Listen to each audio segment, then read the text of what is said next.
Jeff again.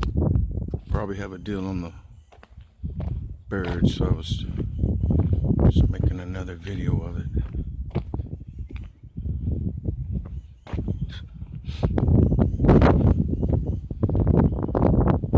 It's a little crusty from getting rained on several times since I detailed it, but still just looks awesome.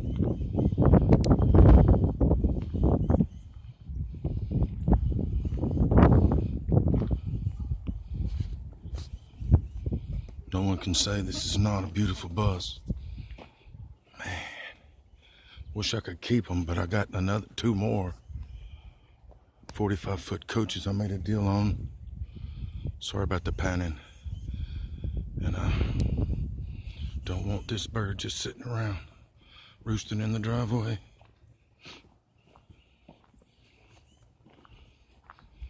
I'm getting a bluebird charter with a 50,000 pound GVWR that never was a charter.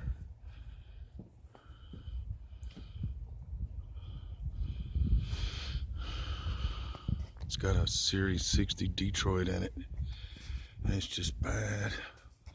I really don't. And the other one's a Prevost, 45-foot Le Mirage. I don't really need 3 buses. I'd have 30 if I could, but oh well. Y'all take it easy. Bye-bye.